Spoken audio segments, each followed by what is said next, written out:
Es hora de erradicar la desinformación y las falsas narrativas. Defendemos el buen periodismo que la ciudadanía ha buscado con tanta urgencia. Defendemos la verdad con periodismo. Somos la defensa.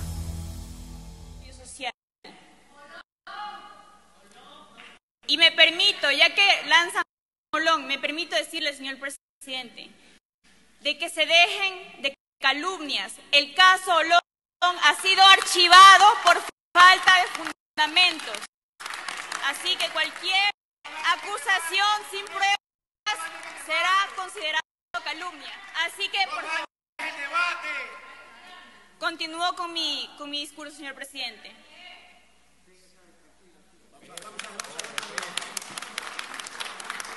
Por favor, dejen la envidia y permítanme continuar. Gracias. Bueno, muy buenos días. Muy buenos días con todos. Buenos días, Antonio.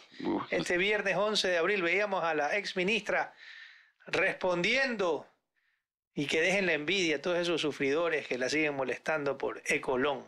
¿Qué le parece?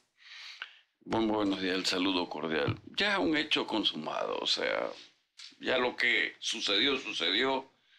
Los elementos de juicios han dado la importancia o no importancia a esto y tienen que seguir adelante.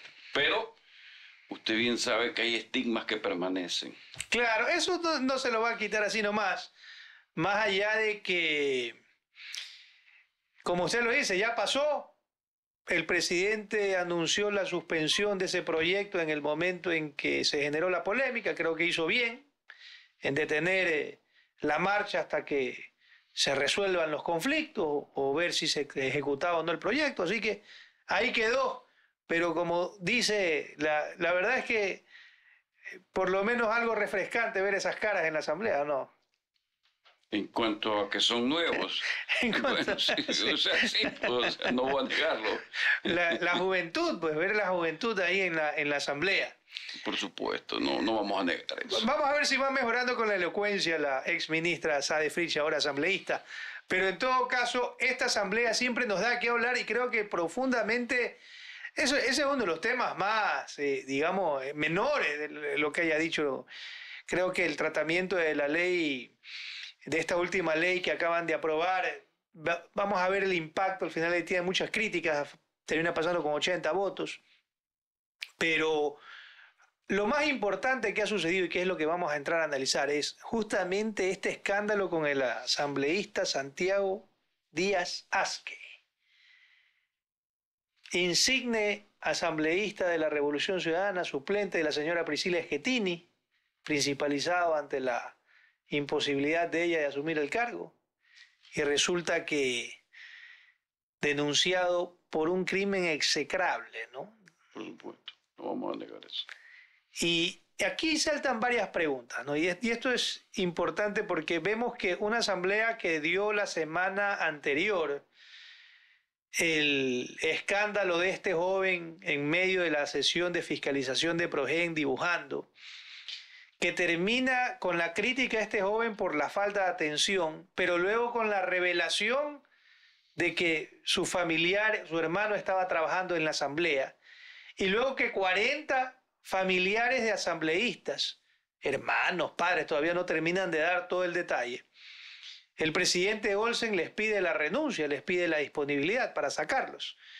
Entonces pasamos de ese escándalo de un dibujito, condenable, digamos, políticamente, éticamente, a otro hecho condenable de tener hermanos, pues no, con una suerte de favores. Usted, a mi amigo o mi colega asambleísta, tú contratas a mi hermano y yo contrato al tuyo, básicamente. A este tratamiento de lo sucedido con el señor Díaz Asque, acusado. ¿Cuál es su primera reflexión de esta asamblea que teóricamente se iniciaba con muchos bríos y que al momento lo único, así como produce leyes, produce escándalos, ¿no? Interesante el planteamiento. Comencemos con el señor, si no me equivoco, el joven de 19 años. Dominique Serrano, que para mí, más allá de que él está ahí no porque él haya querido, sino que porque lo eligieron y que alguien lo nominó, lo postuló. Pero en esto de lo que deriva después del señor Serrano o del asambleísta Serrano, hay una duda que tengo y que la voy a poner sobre la mesa. ¿Sabe cuál es la duda? Es malo si usted lleva a los familiares, pero ¿qué pasa? Que cuando llega ya había un familiar que estaba trabajando normalmente en la asamblea con un nombramiento o con un contrato. Eso de ahí no debe ser, más allá que la ley, hay una prohibición expresa, pero es una imputación que a veces resulta no práctica, ¿verdad? Pero sí es derivada, que después ingresaron y hay lo que usted muy bien cita, tú me nombras a este, yo te nombro el de acá, creo que muy mal. Ahora, para ver todo este tipo de nombramientos pasa, me imagino yo, por talento humano, o sea, Claro. alguien tiene que decir apruebo o no apruebo. Entonces quiere decir que en un momento dado esos filtros no funcionaron, porque no puede ser que existan los funcionarios ya en funciones, si cabe la expresión o la redundancia, y no nos hayamos dado cuenta. Entonces hay una serie de acontecimientos, sucesos, que los procesos derivan en esta, digamos, escándalo o este ruido en la opinión pública. Pero creo yo que a final de cuentas ese capítulo debería terminar. El caso del señor Díaz, que usted lo pone también sobre la mesa, es un caso que no admite ni siquiera gastar una sola sílaba. Tan solo el hecho de que esa denuncia de la violación, al ser imputada a él, tenga las pruebas suficientes para que sea como tal el hecho execrable muy bien manifestado.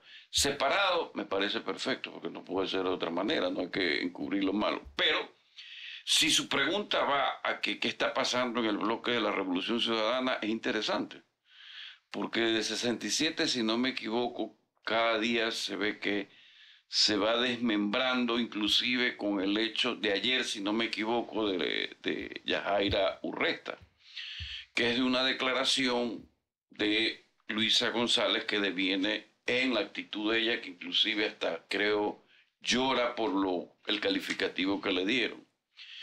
Entonces, ¿qué va a pasar? Que sumarán independientes en algún momento y tendrán su valor, ¿verdad? Creo yo que al derivarse de la Revolución Ciudadana, no es que van directamente al gobierno, sino que su posición va a ser independientes en el sentido de estar stand-by, viendo las circunstancias de cómo se desarrolla la asamblea. Todo esto deriva, si bien es cierto, en nuevos vientos, no es menos cierto que a veces los vientos se convierten en tempestades. Eso lo sabemos usted y yo, no porque yo sea mayor a usted, sino porque todos los hechos que ha registrado la historia de la asamblea siempre dan algo que comentar, pero siempre hay elecciones que eligen a los que son mejores, por así citar. Pero ahora, en el caso de, y vamos a entrar a lo de la señora Urresta, pero en el tema de este asambleísta Díaz Asque,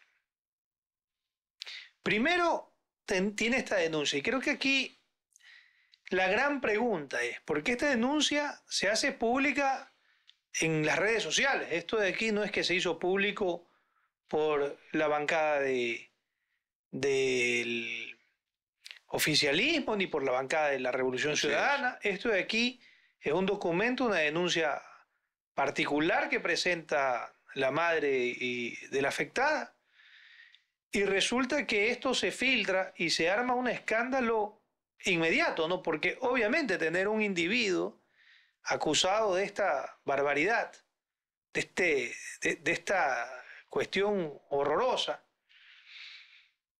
resulta que queda la duda. ¿Se sabía o no? ¿Cuándo se enteró la Revolución Ciudadana de este hecho? ¿Se enteraron al mismo tiempo que el resto del país o tenían un conocimiento previo? Y no me refiero a la generalidad de la Revolución Ciudadana, sino a Luisa González, a la gente, digamos, más importante o a la élite dentro de la Revolución Ciudadana, la jerarquía máxima. ¿Quiénes sabían de este hecho? Porque si se llegase a demostrar de que ciertas personas de la Revolución Ciudadana lo conocían previamente a la revelación pública del tema, creo que estaríamos hablando de una complicidad y de un encubrimiento desleznable. Entonces, no debe de acabar, y creo que ahí la expulsión era lo que correspondía. Ahora están analizando expulsarlo de la Asamblea. Yo creo que ese tipo no va a volver a aparecer. No creo que vaya a ir a la Asamblea ya. Creo que está seguro que lo que le espera es probablemente terminar preso ante esta denuncia. Pero, ¿usted qué cree que pasó ahí? Porque es muy difícil pensar, ¿no?, que, como lo manifestó el asambleísta Peña, ¿no?, y dio una revelación que mucha gente se le ha cuestionado, pero ahí está, ya está, de que se trata de una hija de una asesora, de alguien cercano a la señora González. Entonces, si hizo bien o hizo mal el señor Peña, para muchos juristas ha revictimizado a la pobre señorita. Pero el hecho es que da un dato importante que ya en el espectro no se lo puede dejar de lado, ya está, digamos, en evidencia. ¿Usted cree que es posible que haya un encubrimiento? Y si se demuestra un encubrimiento, ¿qué pasaría con la Revolución Ciudadana? Si fuera tal el acontecimiento, el encubrimiento sería fatal. Y es fatal, letal. Porque no podría haber... el encubrimiento termina siempre en complicidad, de algún silencio. Pero pensaría que en un momento determinado esta situación pudo no haberse conocido. Pienso por mejor obrar. Más allá que no por mejor obrar en mi pensamiento no significa que es un hecho atroz. Pero usted sabe muy bien que cuando citó la jerarquía, las élites tienen que primero sopesar las cosas. Segundo, traer a la persona si hubo o no hubo y preguntarle. Y tercero, aunque parezca mentira, el señor, si es culpable, debió automáticamente decir hasta aquí llego, o si no era culpable, debió él mismo haber denunciado a su jerarquía lo que había pasado, es decir, que es un suspenso, que es lo mejor, porque usted invoca y yo apoyo la ética y la moral. Entonces, en ese concepto de ética y moral, que es una generalidad, por tanto y por cuanto, usted debe saber cuál es su conducta, su comportamiento y su forma de actuar, no porque sea un asambleísta, sino porque lo rige una dignidad humana. Oh, claro, pero estamos hablando de que un tipo que parecería, después de todo lo que ha salido, que ha sido un operador oscuro del correísmo, que es un hombre al que han recurrido para operaciones delicadas. Es más, sale uno de los audios, de los chats de Andrés Arauz, que lo menciona como un operador. Entonces, este individuo tenía algún nivel de importancia, ¿no? No es cualquier individuo. De lo que hay información, era un hombre cercano a la cúpula.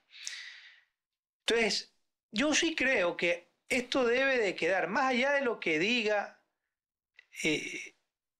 o de que quieran cerrar el capítulo lo antes posible. Y creo que tiene que ser tratado con mucha objetividad, ¿no? Porque sí, la señora González tiene que responderle al país, ¿no? Ser muy franca. ¿En qué momento se entera de esta situación? Porque si se pudo haber enterado y dicho, bueno, está en las manos de la justicia y veremos qué decide la justicia. Pero eso era decir, no voy a actuar, pues no, voy a esperar a ver si sale, si lo condenan o no, y mientras tanto que siga legislando. Entonces creo que el país, ante la gravedad de los hechos, debe demandar de parte de la señora González como presidente y líder en el territorio, digamos, de la Revolución Ciudadana, debería de ser más clara sobre en qué momento conoce de este asunto. Porque sería nefasto, sería una aberración. Eso lo podría hacer cualquier ciudadano que si mañana se entera de que algún conocido, familiar, amigo comete un acto indebido y no está denunciado, no tiene por qué hacerlo público. Pero en este caso este individuo estaba sentado en la asamblea. Entonces, era un hecho que que va a tener una repercusión política muy grave. Yo creo que no se ha visto todavía y no debería de dejárselo ahí nomás este tema, sino que hay que insistir sobre las respuestas porque creo que habla mucho de la calidad de liderazgo cuando se intentan ocultar, o si se intentó ocultar, pues hablaría mucho de la calidad de liderazgo de la señora González, ¿no? No solo eso, vamos más allá. No solamente va por el liderazgo, va por otra palabra que hay que ponerla también sobre la mesa, conciencia.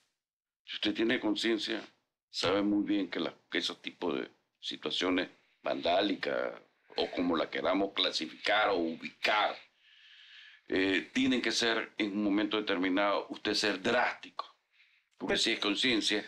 Pero ahí viene el detalle. Si era un operador como tal, del cual se menciona no solamente el señor Arauz, sino un caso particular que pertenecía, si no me llevo a equivocar por la referencia de Alfonso Pérez, a un ataque que le hicieron. También. Entonces, usted sabe con qué persona tiene a su alrededor o de qué lado oscuro trabaja o qué es lo que hace, con lo cual debería poner los ojos abiertos. Y eso un poco va a decir aquello que siempre hemos estado hablando, la calidad de aquellos que llegan a la asamblea. En último los casos, como el método de Wester permite que entren planchas, el señor está ahí. Pero cada quien debe saber por qué el señor está ahí. Cuando estos casos salen a la luz pública, usted tiene que ser drástico, porque ya sabía los antecedentes, sabía las actuaciones, sabía cómo había operado. Y ¿sabe qué? Sí comparto su criterio que en esto de aquí un encubrimiento como tal sería serio y grave. Pero dejemos ver entre los tiempos de la denuncia y el pronunciamiento justamente de la revolución. Búscate, Omar, la denuncia, que creo que está colgada en redes, obviamente creo que han tachado las informaciones sensibles, pero la fecha de la denuncia, la fecha de la denuncia, que eso es importante saberlo. Y por otro lado, este individuo también, ¿no? Díaz Asque, debería ser Díaz Asco, ¿no? Pero el tipo propone una reforma, ¿no? Una reforma al COIP, me parece, en el cual se permita el consenso para tener relaciones sexuales desde la edad de 14 años. Ha habido una gran discusión en torno a esto porque resulta que supuestamente es para la relación entre menores de edad, ¿no? Que no se convierta uno de 15 y uno de 14, no se convierte en un delito, digamos, pero fuera de eso, ¿no? Que no voy a entrar a la legalidad de la reforma que plantea. Uno sí se preocupa y dice, este individuo con mírate la fecha de presentación.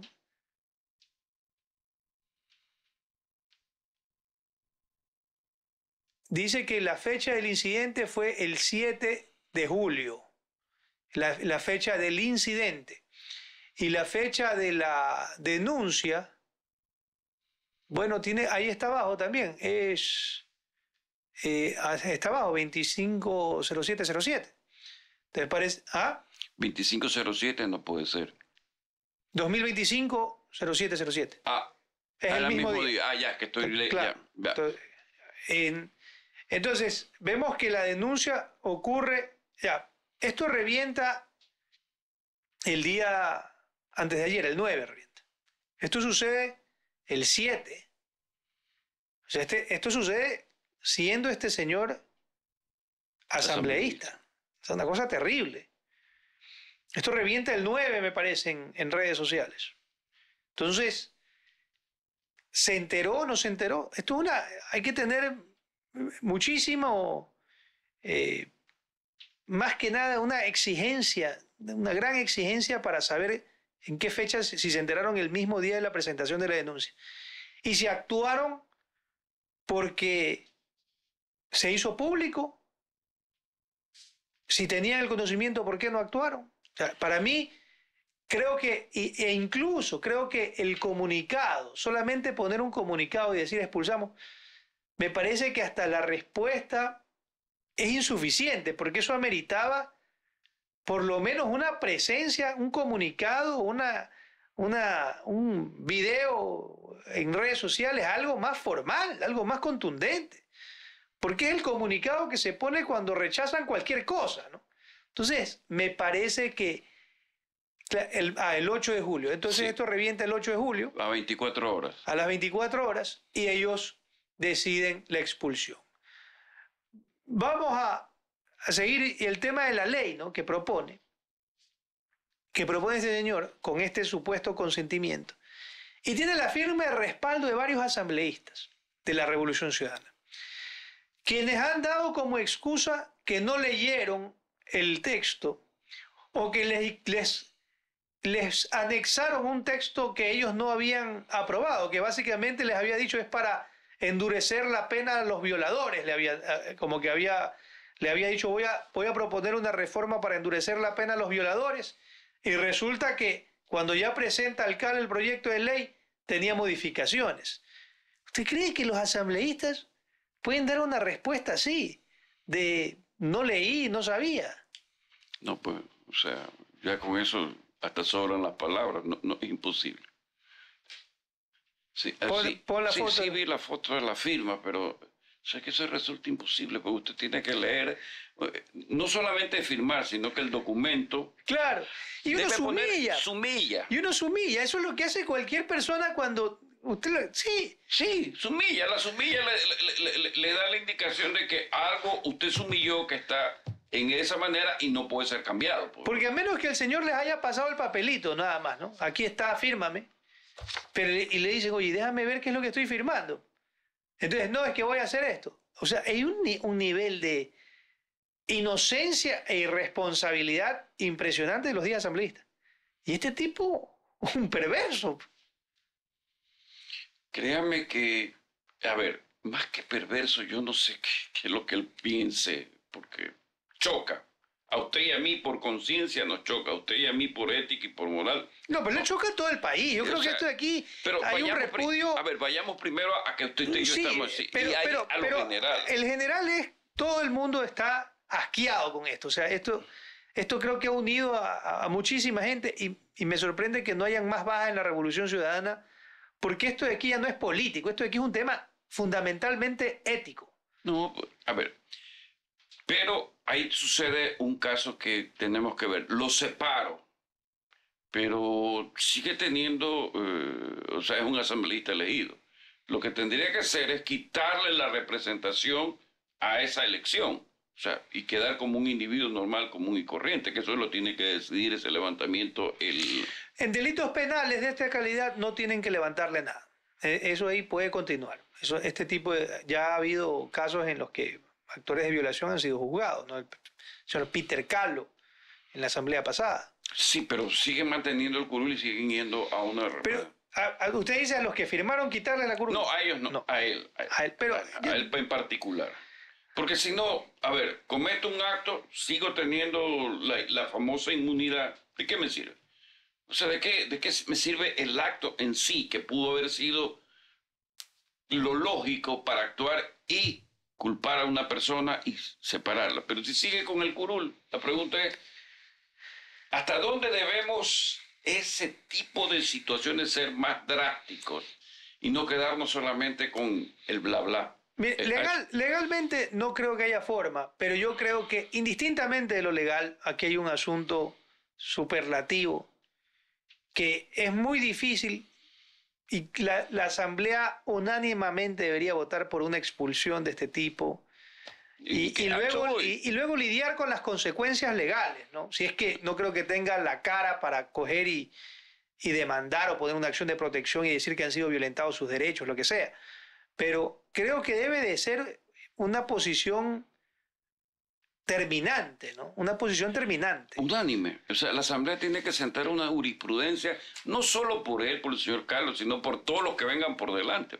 Correcto. Es que a eso voy. Todos los que vengan por delante no podrán, saben que hay una sanción drástica.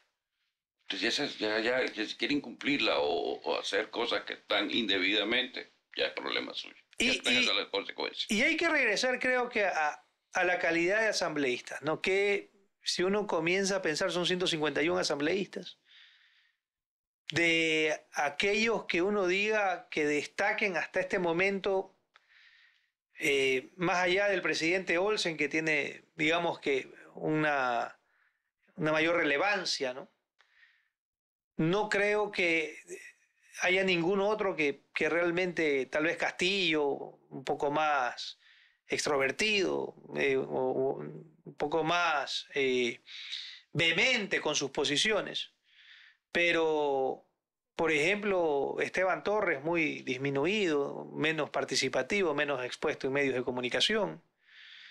Realmente es una asamblea que, bueno, todavía está en sí, pero lo único que ha provocado, además de estas leyes que por la fuerza de los votos han pasado, no es que hay una gran deliberación en torno a ellas, es una fuerza absoluta y que incluso tanto así que cometen errores y el presidente ahora le va a tocar, está arreglando los problemas de la ley de integridad que ha salido con algunas equivocaciones. Pero la calidad de asambleístas, la mayoría están siendo célebres o por la traición, o por el escándalo, o por hechos, o por el camisetazo, ¿no? Básicamente eso es lo que está destacando a los asambleístas, con algunas excepciones, obviamente, pero no es una asamblea que arranca muy bien, creo. Excepciones van a haber. Y si usted quiere decir, bueno, todo lo que ha citado, yo le diría que la última parte va a ser en la Corte Constitucional a las leyes. Que es un tema, ¿sabe qué? Que es interesante. ¿Por qué? Porque estuve averiguándolo. Si un artículo usted lo suprime, pero ese artículo tiene concomitantemente relación con otro, probablemente se va una sección o un capítulo entero. Si usted un artículo lo suprime, hay que ver si solamente se obvia ese artículo o si ese artículo tiene relación con otro, porque si bien es cierto, no es menos cierto que la Corte Constitucional admite demandas de constitucional, más allá que puedan presentarse 100, pero bastaría que se presenten, que se admitan 5 o 6, o tal vez más, para decir algo está pasando. O sea, no es que el nuevo viento que sopla a favor del país tenga que ir con imperfecciones, por eso hay un filtro, y es la Corte Constitucional, que veremos más adelante. ¿Cuántas de esas situaciones, como aquella que aquí ya se ha hablado, de que en la ley de inteligencia se permita ciertos allanamientos más allá de que existe un derecho, veremos qué parte de ese derecho prevalece ante una situación que al fin y al cabo o es conmoción interna o es un estado de guerra propio de los grupos beligerantes contra el Estado? Entonces, esto se vuelve interesante al final, porque ¿qué prevalece? O sea, ¿dónde está el derecho individual frente a un derecho colectivo y dónde está una operación militar frente a un derecho? Entonces, dejemos que eso pase, porque si bien es cierto, son nuevos bríos, pero no es malo cierto que porque yo tenga nuevos bríos puedo hacer las cosas dentro de un formato normativo. Yo creo que hay varias demandas, incluso la de la Federación de Abogados, Paulo Caña, que presentan, y una de las grandes críticas es la falta de unidad de materia, ¿no?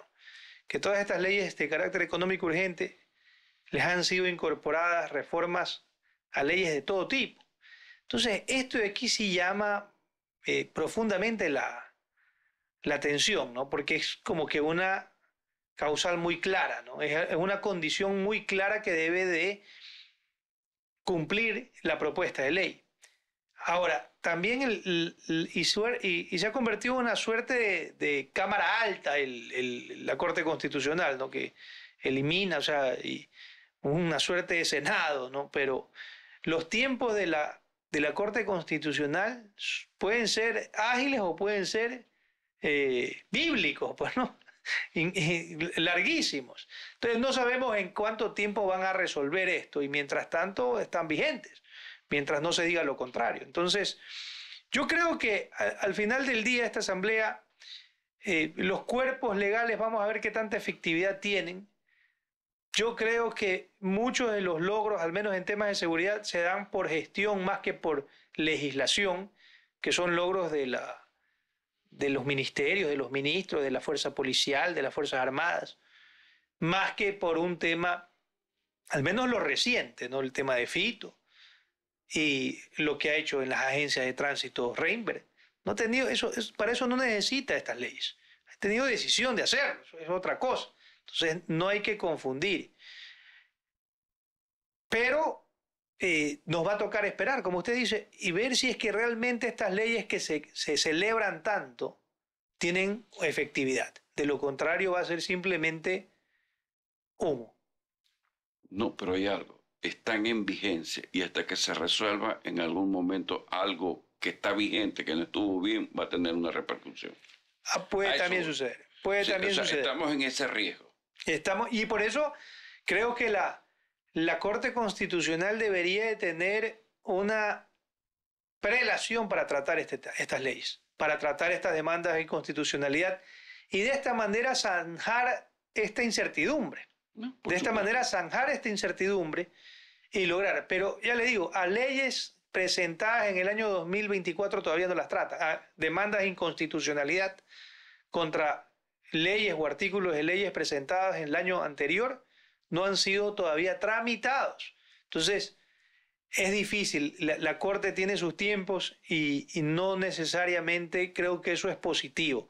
Creo que ellos deberían no tratar los temas por primer llegado, primer servido, sino que es lo más relevante para la estabilidad jurídica del país, sino y para el funcionamiento correcto y para evitarle problemas al Estado con leyes que al final del día podrían afectar su supresión, su declaración de inconstitucionalidad podría generar efectos contra el Estado, como usted lo ha manifestado, ¿no? Es decir, hay un caso que para mí, no sé si queramos seguir opinando, marca la relevancia de un estudio de 10 años, de una pregunta hace 10 años sobre el ITT. Claro. Entonces...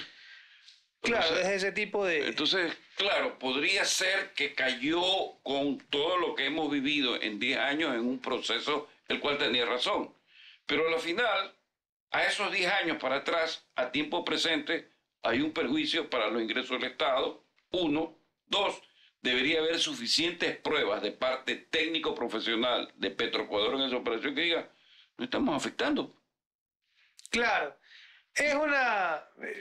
Por eso la Corte, hay mucha gente que la critica por este tipo de decisiones, por lo que sucedió con Lasso, dar paso a un juicio político de algo realmente inverosímil. O sea, más allá de la calificación que usted quiera darle al gobierno de Lasso, el juicio político no tenía ningún sentido, jurídico ni político.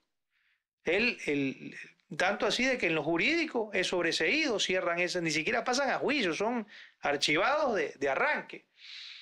Y nos puso al país en una inestabilidad democrática. Entonces, yo creo que esta función de la Corte Constitucional y sus decisiones es algo que amerita muchísima observación y muchísimo análisis, porque o genera inestabilidad a través de aprobar temas como el juicio político, dar paso al juicio político de Guillermo Lasso, o nos pone en una incertidumbre jurídica porque no trata a tiempo las demandas inconstitucionales de leyes aprobadas. Entonces, tiene que replantearse realmente cuáles son las urgencias para el país. Pero bueno, vamos a seguir conversando después de este corte cerca de esta deserción última y qué va a pasar, intentar predecir un poco qué va a suceder con la Revolución Ciudadana en las próximas semanas. Vamos al corte. En julio, no te vayas de la ciudad. Guayaquiléate.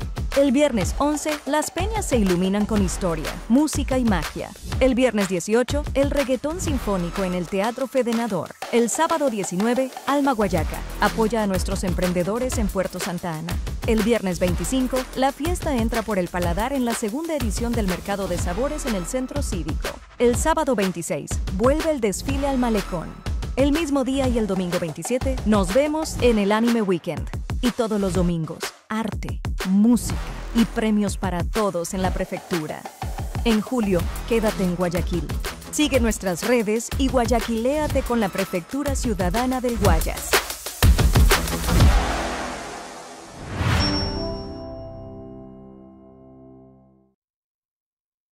Bueno, es cierto, estamos en fiestas julianas, así que hay que celebrar la fundación de nuestro cantón, de nuestra amada ciudad, Guayaquil. Por supuesto que Disfrutarla a nuestra manera. a nuestra manera. Cada uno disfruta, pero bueno, la verdad es que siempre es lindo recorrer el centro, recorrer los lugares icónicos de la ciudad. Y creo que ahí la prefectura está haciendo un gran trabajo para promover ese civismo que hay que fortalecerlo. Y creo que las instituciones públicas están llamadas a fortalecer ese civismo y a recordarles a los guayaquileños sus valores más esenciales, fundamentales, ¿no? Y las privadas, porque para ahí acuérdese que escuelas y colegios. También.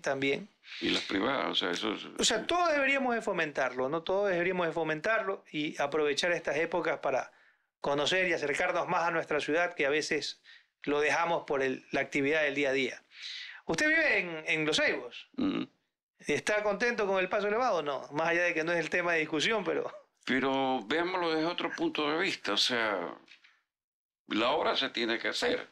O sea, yo no creo que una obra no haya tenido un estudio para saber... Tiene un estudio, eso es perfectamente necesario. O sea, no entra en discusión. Pues porque ese tema... es técnico, es muy técnico y muy profesional el hecho de que en un momento determinado hay una afectación. Sí, lamentablemente esos pasos de nivel demoran el tiempo que deben demorar. Ahí lo importante es que la obra se ejecute con la mayor prolijidad, que no haya paras, que no haya atrasos, ¿no? Porque a veces muchos de los problemas con las obras, que obviamente generan incomodidad mientras está en su fase constructiva, lo importante es que no se atrasen, ¿no? Que los contratistas sean cumplidos, que el municipio pueda pagarle rápidamente, que haya agilidad. De lo contrario, a veces obras que toman X cantidad de tiempo terminan tomando 2 veces ese tiempo. Ahí hay un pero. No sabemos si cuando vayan a hincar los pilotes vaya a haber problemas. Claro, más allá de los problemas técnicos que pueden suceder. El Ministerio de Obras Públicas. A veces sucede que hay cosas propias de la naturaleza. Pero esos son imprevistos. Pero temas que se puedan controlar, que a veces es por el pago, a veces es por una correcta fiscalización al constructor, esos temas tienen que estar muy prolijos. Pero bueno, doña Yajaira Urresta, conocida como por su activismo durante las protestas del 2019, afectada, lesionada, y resulta que anuncia y dice que la señora González se ha referido a ella en un chat como tuerta de mierda, sí creo que le ha dicho. Una ofensa, obviamente un ataque personal. La señora González enseguida salió a decir: yo no he dicho esto, demuéstrame lo que yo lo haya dicho. Muéstrame los chats. Muéstrame los chats en donde yo te dije esto. Ahí terminó la señora, la asambleísta le contestó en términos también muy duros. Pero al final del día, ellos califican, Correa también intervino, dijo que esto era un show simplemente para salir, que incluso el presidente de la Asamblea puso un tuit apoyando a la asambleísta Urresta. Pero, ¿qué cree usted? ¿Qué fue esto? ¿Show? A ver, si no hay la prueba. Pero esta mujer no creo que le hayan dicho solamente, oye, me dicen esto de aquí y se haya puesto así. Aquí hay que ser contundente. No tiene 5 años, pues, ¿no? No, a ver, hay que ser contundente desde el punto de vista del ofendido y del que ofende. Aparentemente, y digo aparentemente porque es cierto. Demuéstrame, pues, o sea, que yo te he escrito o he dicho. Claro. O sea, esa es la mejor prueba para decir que ella está con toda la razón. Ahora, aquí comienzan a salir cosas que uno ni siquiera se imagina, como el tuit que estuvo anteriormente exhibido aquí. Que ella era recomendada por el señor Jarrín. Y el señor Jarrín, que era parte de la revolución, ahora no es parte de la revolución.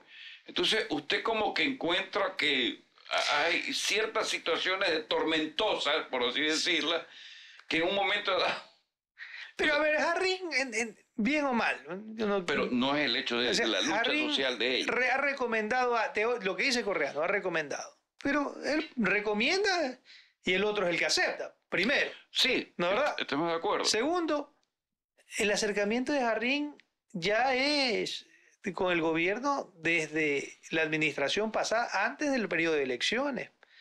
Entonces, a mí sí me resulta un poco curioso de que el señor Jarrín le recomiende una asambleísta, no sé si a ella la repitieron de la elección del 2023, ahora en la elección del 2025. Sí, porque no tenía... Entonces, tal vez fue que Jarrín se la recomendó en el año 2023, en la elección... O anterior. Claro, en la elección de la primera vuelta del año 2023. Puede ser que ahí la recomendó, como ese fue el periodo corto, la repite. Pero en todo caso, ahí me imagino que habrán tenido recomendaciones para ser candidatos de 50 personas, ¿no? O sea, mucha gente metiendo, así como alguien recomendó también al señor Peña, alguien habrá recomendado a otros que no son parte de la Revolución Ciudadana de años, ¿no? Entonces, a la misma señora de Los Ríos, Salazar me parece que es, que también alguien, el mismo Correa la tiene que haber pedido, qué sé yo. Y ahí aceptaron y ellos hicieron. Ahora, ¿será ese nivel de... ¿Será que estamos ante un teatro? Me parece difícil, o que sea muy... o que ya haya un malestar interno tal que estoy convencido de que si alguien se refiere mal, probablemente tenga razón, porque ya hay un caldo de cultivo de malestar adentro que medio me dicen algo y digo, ha de ser verdad por todo lo que pasa. Porque no creo que pueda, o sea, no me parece que esta señora se preste para un lleva y trae así tan sencillo, ¿no? Coincidimos en que todo esto a uno lo deja en tela de duda, de verdad, y duda razonable. Porque usted dice, bueno, que sea un show de la manera en cómo lo presenta, uno también dice, bueno. Okay. O sea, tendría muchas capacidades histriónicas, ¿no? Por supuesto. O sea, y del otro lado, dentro del liderazgo de una persona que ha tenido votación en 2 ocasiones a nivel nacional, tampoco se puede decir que lo haya dicho. Pues lo único que tiene que decir usted en esa situación es, dime la prueba para yo decirte. Entonces, ahí tenemos un choque en el cual pensar que todo esto hace un show o sea un desgrane, créame que hay mucha tela que cortar, de verdad. Yo quisiera ser mucho más directo, decirle, es categórico de esta manera, pero tengo que sopesarlo, porque usted dice, muy bien, usted puede recomendar. Otra cosa es que yo acepte, pues, ¿verdad? O sea, tengo militancia, porque no tengo simpatizantes, sino que tengo militancia, a la cual tengo que escogerla por atributo, por mérito, por lo que sea, por virtudes. Pero al rato de la hora estamos viendo todo este tipo de situaciones un poco complejas, difíciles de entender. Claro, ¿por qué difícil de entender? Porque en el fondo hay una voluntad que muchas veces es vencida por otra voluntad. Y el otro lado... ¿Quién se impone? Claro, ¿quién se impone? Entonces, pero en el género humano, ¿sabe qué? Es muy complicado llegar a jugar tan solo cuando tengamos una situación de... Pero ahora, más allá de eso, ¿no? El hecho puntual, estas varias deserciones, ¿no? Son, me parece, 4 ya que suma la... Creo que son 5. 4, bueno, 5. 4 o 5. Pero la de Peña, la de la señora de Los Ríos, Salazar, la señora Salazar, hubo otro asambleísta más, y ahora la señora Urresta. Son deserciones de cuadros, digamos que al menos entre Peña y la señora Urresta, algo relevantes, no relevantes. Y habla un poco de cómo se arma esta lista, ¿no? Cómo armaron la lista. Pero y muchos opinadores comenzaban a decir, gente cercana a la Revolución Ciudadana, o sea, opinólogos de X, comenzaban a decir que el liderazgo de ella está tambaleando y destruyendo, socavando a la Revolución Ciudadana. ¿Usted cree que si ella continúa en el liderazgo... Ella, ¿quién? Luisa González. No. Ya, ok. Luisa González sigue en el liderazgo del movimiento de la Revolución Ciudadana, el resultado va a ser peor a largo plazo. Tal vez sí, y tal vez le voy a decir algo. Al final de cuentas se debe decantar en todo lo bueno y malo que llega, y lo feo que llega dentro de una bancada. Y al final le va a quedar un núcleo el cual tiene un problema, que es lo que tenemos que analizar, que ha surgido a la luz pública. Que hay un inconveniente con el señor Ricardo Patiño, si no me llego a equivocar. Así dicen las redes, ¿no? Pero lo dicen, pero son malestares que uno los trae a cotación porque a veces duda de este tipo de cosas, pero podemos decir que están dentro de una olla de presión porque también tiene la presión o la atención de quien está afuera del país ejerciendo un caudillaje en su máxima expresión. Tiene un liderazgo de un partido y tiene una bancada donde hay un jefe de bancada. Entonces todo eso tiene que ir tamizándose a decir, esta es la dirección y nos quedamos con lo que nos debemos quedar. No sé la cantidad que deba ser la que deba quedarse. Pero al final ese núcleo, a lo que significaría el núcleo de la bancada, es prácticamente lo pepa, por así decirlo, que sí tiene una tarea la abogada González, en este caso Luisa González, en saber quiénes se quedan, quiénes se van y hasta dónde ella llega, porque no se olvide que es presidente de un partido, ha sido 2 veces candidata, pero no está pues en el ejercicio pleno de la asamblea. Da directrices, por supuesto que la tiene que dar. Pero mire, por ejemplo, el hecho de que se presente una ley. Normalmente el jefe de bancada debería decir, a ver, pasa para acá para leer qué es lo que vas a proponer, pues a ver si está en sindéresis con nuestros principios, con nuestros preceptos. Eso es por la operación propia dentro de la asamblea. Claro, pero no sé quién era el jefe de bancada de la Revolución Ciudadana. Ricardo Patiño. Bueno, pero en todo caso, el que un asambleísta como Santiago Díaz Asque haya levantado firmas y haya presentado, yo no creo, por un simplemente tema de organicidad, de que no lo hayan revisado, o sea, de que no haya pasado, o a menos que sean libres pensadores, eso no es verdad, eso no es verdad. Entonces, vean ustedes los errores, porque a alguien se le pasó que este señor iba a presentar tremenda barbaridad, ¿no? Entonces, no funcionan adecuadamente, no funcionan, porque si, y eso demuestra un liderazgo insuficiente. Sí, estoy de acuerdo y más que sobre todo la organicidad. Usted llega como persona individual. Sí, ha sido asimilado o ha sido recomendado para una lista. Pero su ropaje no deja de ser la lista en la organicidad del partido político. Si la organicidad prevalece, quiere decir que usted, todo lo que tenga que hacer en función de leyes, pasa por un tamizado propio. Por supuesto. Propio del jefe de bancada, y en el jefe de bancada supongo yo que debe haber otros directrices. Pero si ella es la líder, no decirle, oye, estamos pasando esto, ¿no? ¿Te parece? No necesariamente. Pero es que depende cómo sea el funcionamiento interno. Porque eso, mire, no necesariamente. Mire el daño. O sea, son tan torpes. Porque esto es de torpeza. De coger y presentar una ley que los va a aniquilar. O sea, de una propuesta de ley en donde hay un asambleísta joven que firma, que sale a renglón seguido a decir, yo nunca propuse eso de ahí, yo no lo leí, una cuestión así. Entonces, me parece que ahí es donde falta el liderazgo, porque el liderazgo es decir, a ver, cualquier cosa que ustedes vayan a proponer en la asamblea como proyecto de ley de la bancada, pasa por ti y me informas también a mí.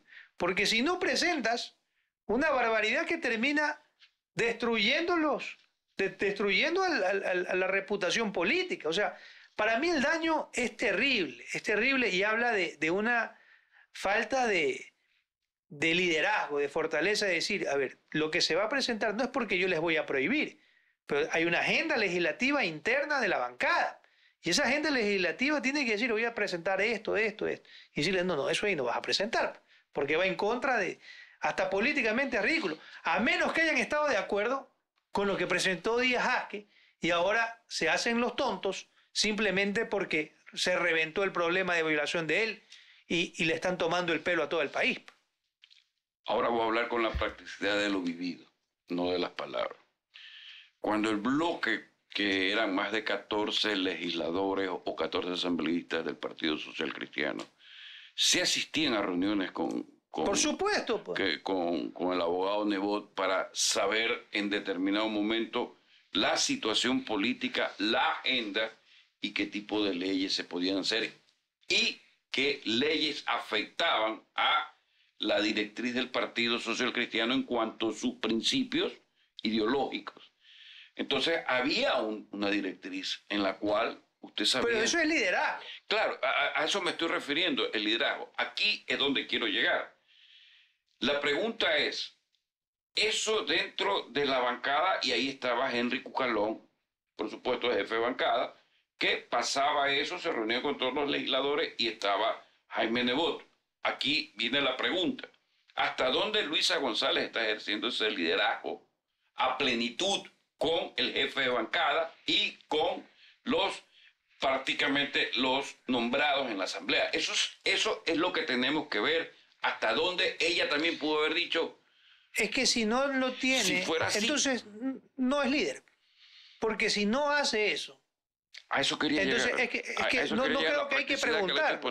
Me parece que al final del día es evidente, porque si le pasan una ley como esa y nunca se la pusieron, no tiene liderazgo, se la pasan por encima. Correcto, ese es se el la análisis. pasan por encima. Entonces, ese es el análisis.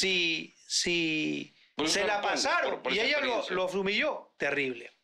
Entonces lo pongo como una experiencia. Claro, pero es que yo conozco, el Partido Social Cristiano ha tenido ese orden para discutir y que no salgan alguien con alguna atrocidad. ¿No es verdad? Que seguramente la gente propone a veces tonterías y le dicen, no, esto aquí no lo vas a proponer. Entonces, porque le hace un daño al partido, no solamente al individuo. Entonces, completamente. Ahí es donde yo creo, si no pasaron estos temas por la señora González, habría que ver, si ella no exige el control, es porque no tiene una visión completa de lo que debe de hacer. Si ella ha exigido controlar y no se lo han pasado, es porque no se lo entregaron, es porque no la respetan. Exactamente, es lo que estoy yo planteando. O sea, hay algo que no sabemos dónde está ese liderazgo. Puede que esté flotando, pero no está sentado. Y eso es lo que se tiene que descubrir, hasta dónde, porque no se olvide que ella no es la última voz. Hay otra voz que está afuera, que sabe muy bien cómo... Yo le digo algo. Correa, con lo conservador que es, no creo que hubiera estado de acuerdo con esa ley nunca, porque él ha estado en contra de los temas de aborto, incluso en contra de algunas de sus asambleístas, que en algún momento lo proponían. Entonces, Correa es muy conservador en esos temas, y tajante. En esos temas ha sido tajante. Entonces, yo dudo mucho. Correa también ha estado callado sobre el tema de Santiago Díaz. Callado, no ha puesto no he visto ningún tuit condenando esta atrocidad. Lo cual llama la atención, por decirlo menos, llama la atención. Que no haya un pronunciamiento es bastante grave. Entonces, yo no creo que esto haya subido. Entonces, ¿cómo manejan esa asamblea? ¿Lo pasó Patiño? ¿Quién lo aprobó? Esa es la gran duda.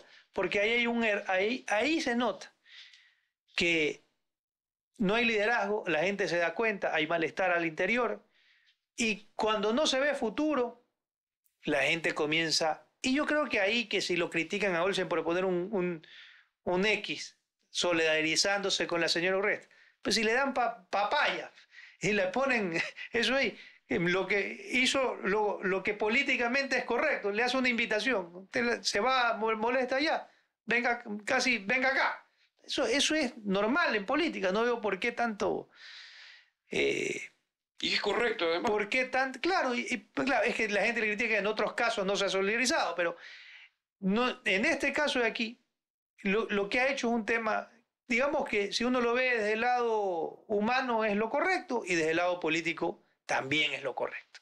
Entonces, creo que la Revolución Ciudadana, no sé si se esté desmoronando completamente, pero creo que este rumbo que tiene no la está llevando a ningún lugar positivo. Creo que más allá de que todavía hay algunos asambleístas ahí que creo que van a mantenerse leales, pero yo creo que el liderazgo es algo que o funciona y se demuestra con acciones y con controlar también incluso a la gente que quiere desbandarse, o simplemente no existe. No existe y los resultados son esos. Si queremos hacer una auditoría, la auditoría va a ser negativa en este caso. Correcto. Sí que cabe la expresión de que es una auditoría.